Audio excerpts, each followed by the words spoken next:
Yo, what's going on, everybody? It's your boy Naruto Explain here, bringing you guys another Boruto 2 Blue Vortex discussion. Today I want to pull up a chair and I want to tell you guys that Boruto learning the flying Raijin shouldn't be the only thing that we're paying attention to in the manga, because even though Boruto is now gone away from the village and back in hiding, we have all overlooked something that does need to be discussed, which is that Boruto has another way back inside of Konoha, because Boruto has left behind a seal inside of the Hidden Leaf Village. Now, I've seen some patrons hit me up immediately after the chapter came out and they say, hey, I think Boruto has placed a seal on Sarada. And when I first read those messages, I got all giddy inside and I went, yeah, that would be super smart. Boruto greatness, Boruto hype. But then I went back and I reread the last few chapters and I was looking specifically to see if there was a clear moment that Boruto could have marked Sarada. And while I didn't see it, I do think that we have to look at Boruto's other actions, because I do think he left behind a flying Raijin marker, just not on Sarada. Everything that we've seen about Boruto so far in Boruto 2 Blue Vortex is that he's constantly thinking a few steps ahead and using deception to hide his true intentions, like how he was playing games with Code to trick him into taking him to the location of the Ten Tails while hiding his intentions behind the very real possibility that Boruto would outright kill Code, hiding the toad in Code's body, hiding behind the threat of the Rasengan Uzuhiko killing him, and following behind Code when he got confirmation of where the Ten Tails was. Well, I think if we go back to Boruto 2 Blue Vortex chapter 3, we can see a very crucial moment where Boruto likely placed a seal when he was inside of Konoha. During his battle with Code, when he hit Code with a Rasengan Uzuhiko and he blew him all the way across the village, Boruto needed to kneel down in front of Code, and we know that based off of his actions after the fact that he was able to sense Kawaki coming. It was at that point that Boruto jumped out of the way of Kawaki's attack, but given that Kawaki sensed Boruto first before being told in chapter 1 he was inside the village by Shikamaru and the sensory team, it stands to reason that Boruto was also able to sense Kawaki as well, knowing that Kawaki was approaching, because they got that funky connection as Otsutsuki vessels. He wouldn't have just left behind a physical pendant like the frogs that were carrying in the chapter, because that defeats the whole purpose. Kawaki has Ishiki's dojutsu, and if he figures out what that pendant is, or if Ada goes back in time with her Semigon and sees Boruto place that pendant on the ground, Kawaki's just going to shrink it just to be safe. However, with the flying Raijin, you don't have to just use physical markers for your seals. As Minato showed us numerous times, he wasn't just using markers via his kunai. He was placing physical seals onto people without them realizing that this was actually the case in most of those instances, like he did with the 8-Tails Jinchuriki Killer Bee in the third Ninja War, where he marked Killer Bee's tentacle while everyone else was worried about where Minato had thrown all the kunai. The Raikage is like, yeah,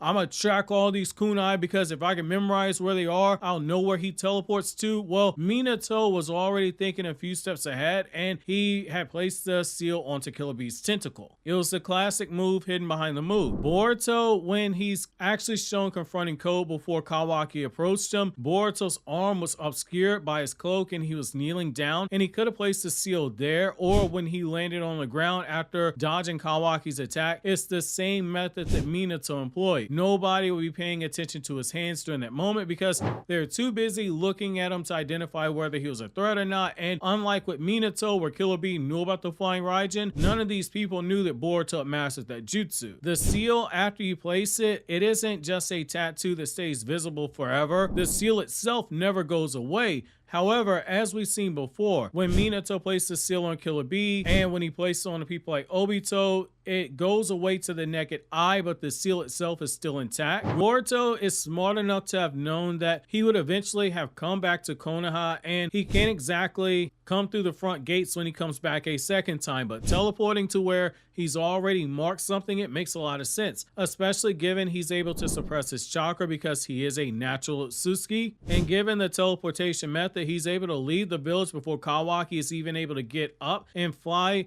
from whatever bed that he was first sleeping in, fly out to the village, and then begin looking for Boruto. Boruto has incentive to leave behind a marker inside the village, and here's why. Due to Code making the mistake that he did with the Ten Tails Claw Grinds, where they now have a personality of their own, Boruto has seen firsthand the danger that they represent, and he's made it clear in the chapter about how he's trying to get Code to help him that this threat is something larger than what he can face on his own. While he does have Kashi and Koji there to help him out, that by the looks of it won't be enough to deal with these claw grinds. Boruto is going to need help, and even if he intends on going at it alone, due to the sheer numbers of these claw grinds, Code being out there on their own, unhanded, unrestrained, and still with a grudge against Konoha, and having Konoha being in the dark about what's actually taking place, it does feel like Boruto might be at a point where he has to arrive back in Konoha if for no other reason than to make sure the village knows what's actually coming. Boruto at this point has a few different ways to actually make this happen. He can physically speak out in the open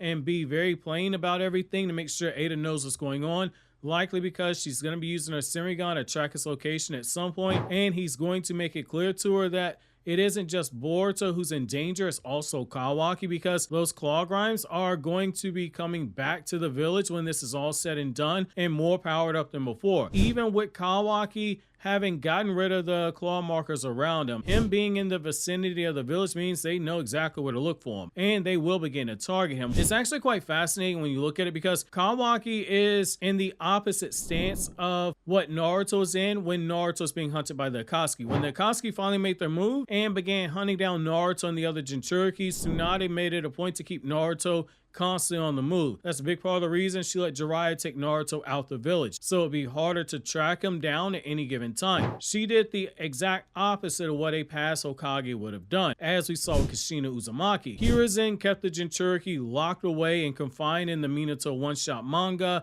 only letting her out onto the battlefield when he knew she would be guarded. That was the whole reason Minato wanted to make the Rasengan, because he was worried about her going into the battlefield. And with how Shikamaru has handled things, he's done things the exact same way. Very old school. He wasn't even Hokage yet, and yet he had managed to talk Naruto into confining Kawaki and Boruto into a safe house. Kawaki is allowed out right now in Boruto 2 Blue Vortex, but is clearly on a leash. I do think it's very possible that Boruto verbally states everything that's happening with the intention of Ada eventually seeing it with her Sharingan. Or if he does go big balls and teleports back to the village, and does so either by the marker left behind and makes his way to the Hokage office to confront Shikamaru, or Boruto even goes the sneakier route, which is teleporting a frog into the village and having that frog make its way to Shikamaru's office holding that pendant for a marker, which, reminder, Boruto can do that if he has basic mastery of the jutsu, because as Minato tells us in the manga during the war, as long as Minato and Tobirama's chakra is connected to it, or they've already marked an object, then they can teleport to it, or they could teleport things even without actually being physically connected to it. So in theory, he could teleport a toad to that marker in the village, have that toad go to Shikamaru's office carrying that pendant, and then teleport himself to that pendant that's being carried to speak with Shikamaru, then dip out again, just to be certain that the village knows what's waiting for, because he has a moral obligation as a Konoha shinobi, even if they don't recognize him as one, in order to protect the village. But I'm curious to know what you guys think. While you think that over, click here to watch this Naruto Explain video.